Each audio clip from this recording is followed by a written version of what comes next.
Hi everyone, back to Descent. We're now playing turn 2, and the first player I want to activate would be Grisbin the Thirsty.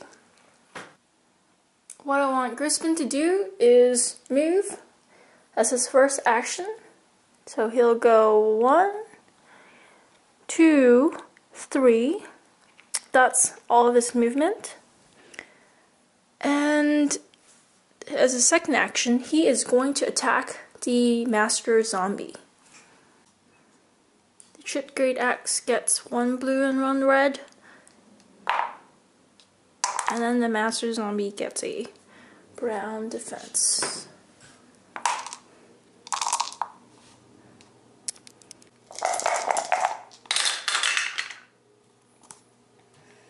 Alright.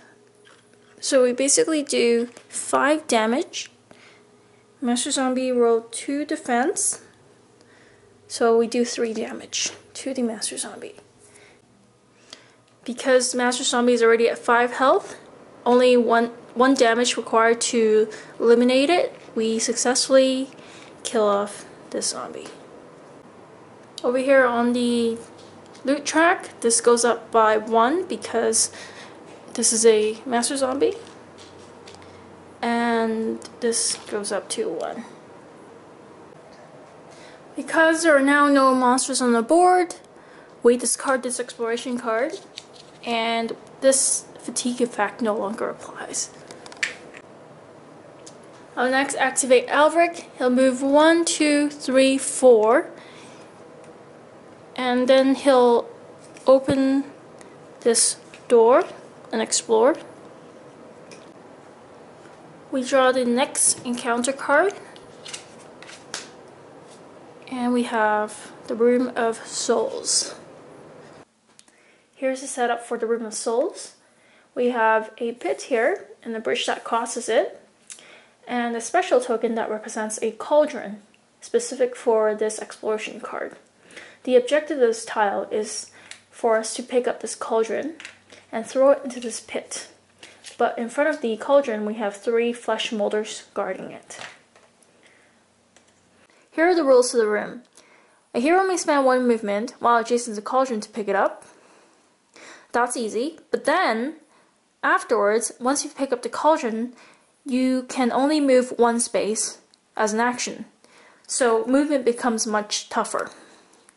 When you go next to the pit, as an action or by suffering 2 damage and 2 fatigue, the hero carrying the cauldron may destroy the cauldron, throw it into the pit.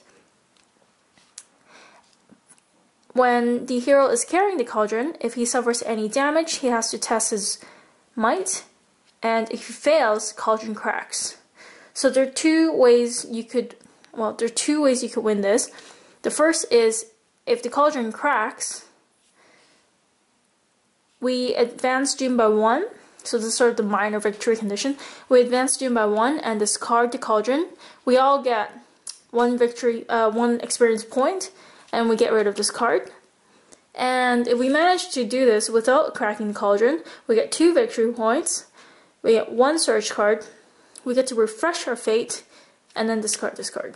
So lots of benefits to getting a full victory, but regardless, it would be a good thing to destroy the cauldron, cracked or not. In terms of time, we have 3 turns, including the one that we're already on, so we're already running short on time. And also there's a condition here which says every turn we are going to roll some dice and refresh the number of flesh molders on the board. The room card says that after setup we have to activate the flesh molders. Draw the top card of the activation deck.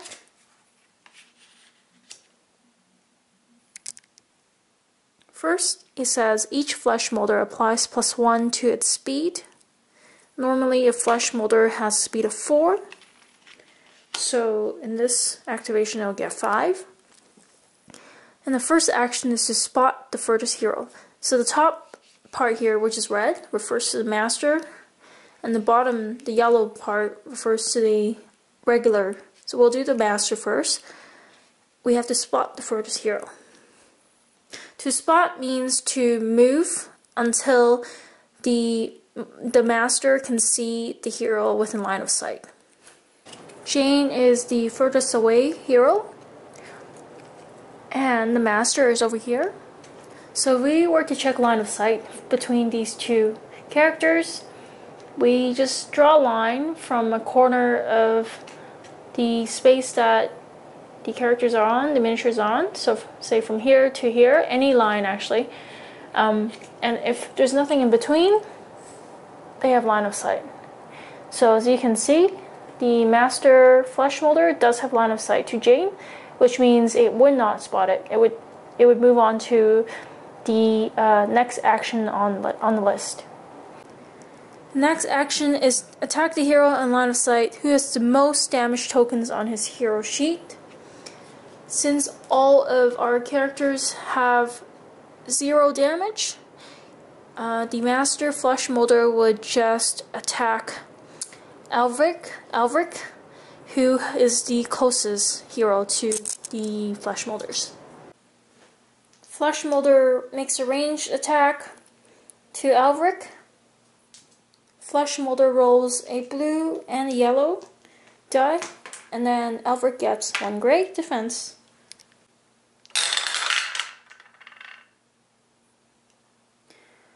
First, we check range. The flesh molder has a range of 6 here, and that is more than enough to hit Alvrik. So it successfully hits Alvrik, and then this cancels out, it does 1 damage to Alvrik. Alvrik is going to exhaust his wooden shield, which helps him add 1 defense to the results, so he does not take any damage from this attack. Attacking was the first action of the master. Then we continue on down the list. We go back to the top, spot the furthest hero. Well, again, the master does not do that because it is already spotting Jane.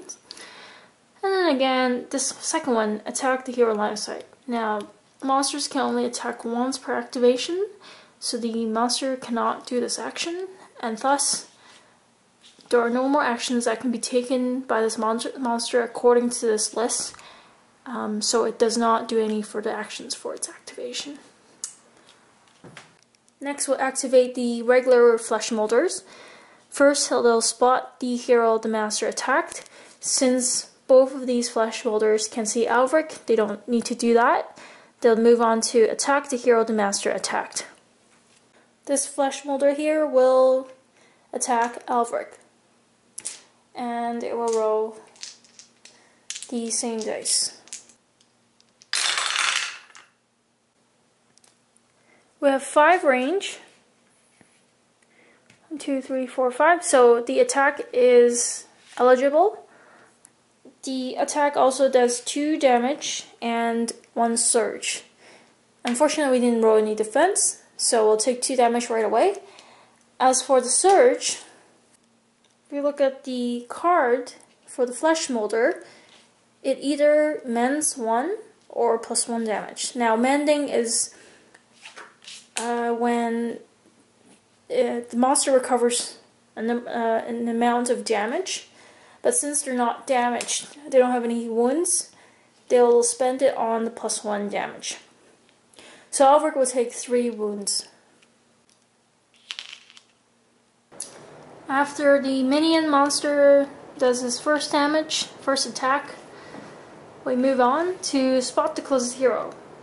Now, Alvrik is standing right next to the flesh molders, so the flesh molders do not need to spot. So we move on, attack the closest hero in line of sight. Because the flesh molder already attacked once this turn, it cannot attack a second time. And so none of these actions essentially can be conducted by the monster at this time, and that would be all that it does this turn. This flesh molder activates and will pretty much do the same thing. It will spot the hero the master attack, which is Alvrik, It can already see it, so it skips that. Attack the hero, the master attack. Wow. Alright, so... okay, so that is a range of 4. Once again, although we have a search, there's nothing on the Flesh Molder's card which says it could add range. So, once again, it misses. It needs a range of 5 to hit Elric. And moving down to the next activation priority here, it will next spot the closest hero. After missing Elric, the minion monster, spot the closest hero and attacks the closest hero. Now, again, none of these can be performed, and none of these above ones can be performed as well. And so that would be the end of the monster's activation. That concludes the activation for the Flesh Molders. And we can actually continue on with our turn. We're still on Elric. We have one more action for Elric. For his action, I think he'll just move. His movement is 4, so he'll go 1, 2, 3, 4, and stand in front of the master. Actually, as his 4th move, Elric will move here and stand in front of these 2 Flesh Molders. Before he ends his turn, Elric is going to do a prayer of healing. He's going to roll one of these red dice and recover the number of health equal to the amount of hearts that he rolls. So he's going to exhaust this. And he gets to heal 3. He gets 1 more fatigue for doing the prayer of healing, and he heals these 3 wounds. It is finally Jane's turn, and she is diseased from the Master Zombie's attack. So at the start of her turn, she needs to test her willpower, and if she passes, she gets to discard this card.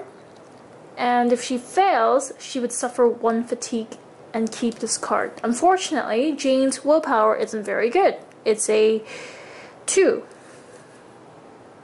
So, when you test any attribute, what you do is you roll one of these black dice and one of these gray dice. And you need to roll equal or lower than your attribute value.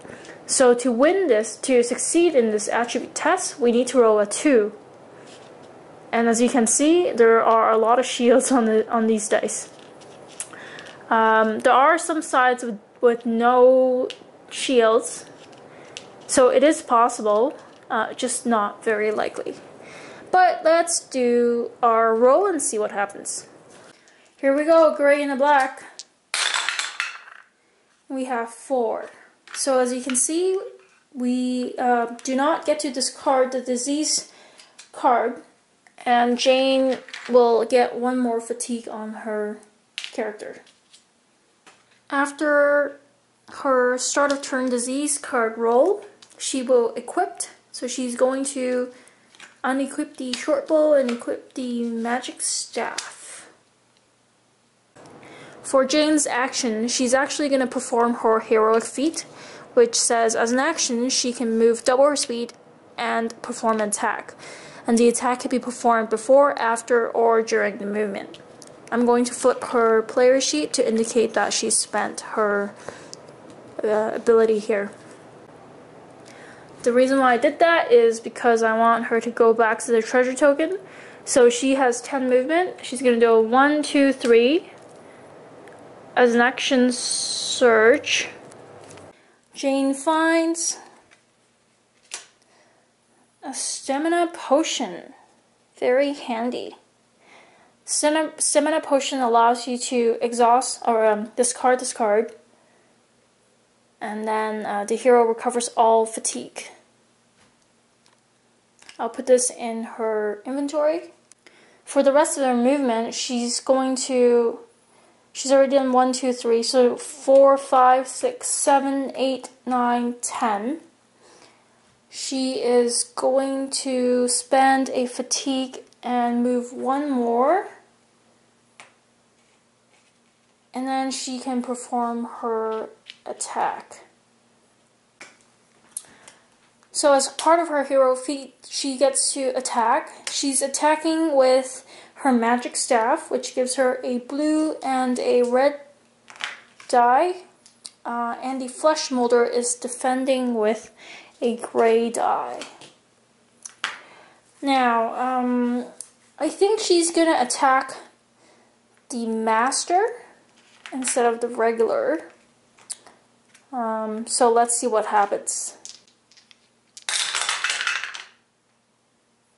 Okay, so we have 3 damage in the surge.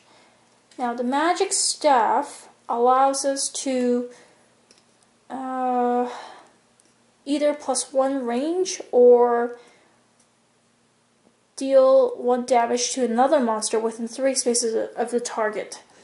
Because we have enough range from the 6 there, we will spend the surge on dealing damage on another monster within 3 spaces. So the flesh molder, the master flesh molder that is, gets 2 damage. And the regular one next to it gets 1 damage. So that's the wrong one. That's the one. And that would be the end of Jane's turn. She's searched and then performed her heroic action. That would be her 2 actions for the turn. And now it is actually before the Overlord phase here, I'm going to drink the stamina potion. So I'll flip this card over, and Jane will be able to get rid of all of these fatigue tokens. First, we look at the Overlord effects, which is this portion here. And it says roll 1 gray defense die, and we have to replenish the flesh molders adjacent to the cauldron. But we also have to respect group limits, which is on the back of the monster card. Now, for 3-player, the group limits is 2 regular flesh molders and 1 master.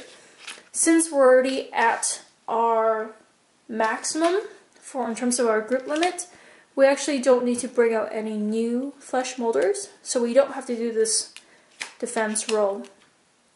We do have to, however, place a fatigue token to indicate that 1 turn has passed and we have 2 turns left to complete this objective. Next is monster activation. So we grab the top card. For this activation, we activate the minion monster first, and it says spot the closest hero and then attack the closest hero in line of sight.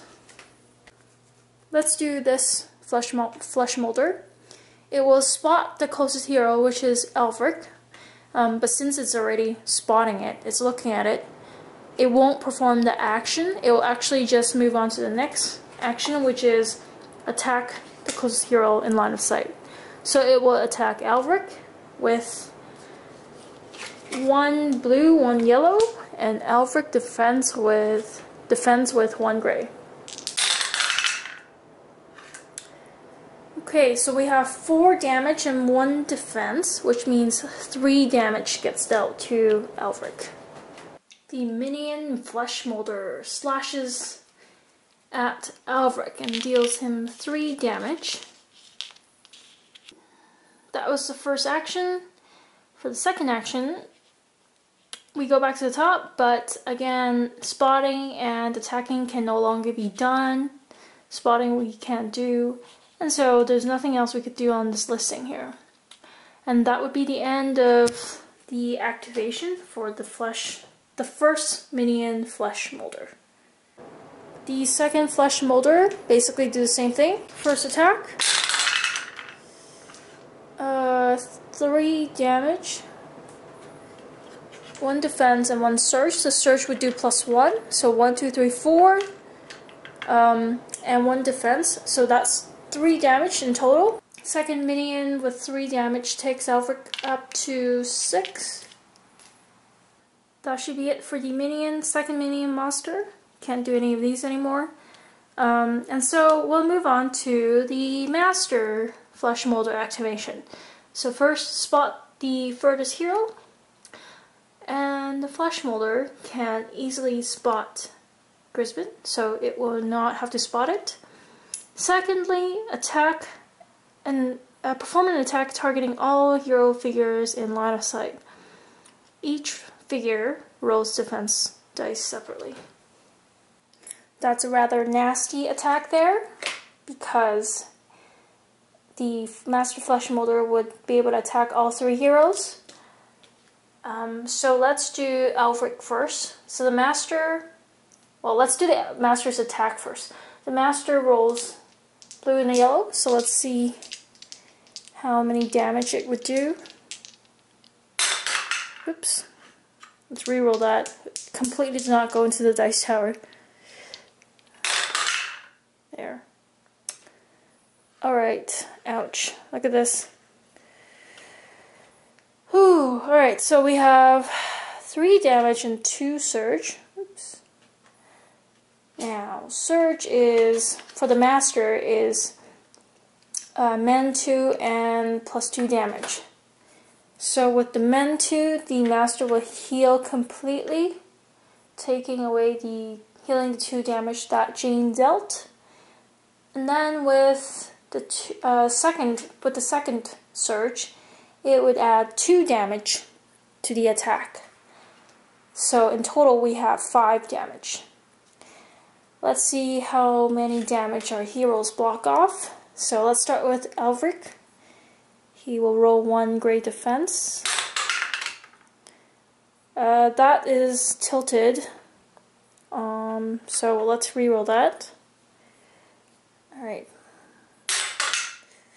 And he gets nothing. So with 5 damage going to Alvrik, it would be at 11 health. So I will give this to him.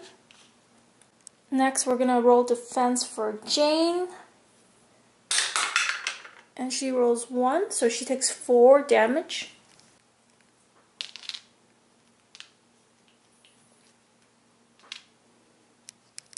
And finally we roll for Grisbin. And he gets 1 defense as well, so he also gets 4 damage.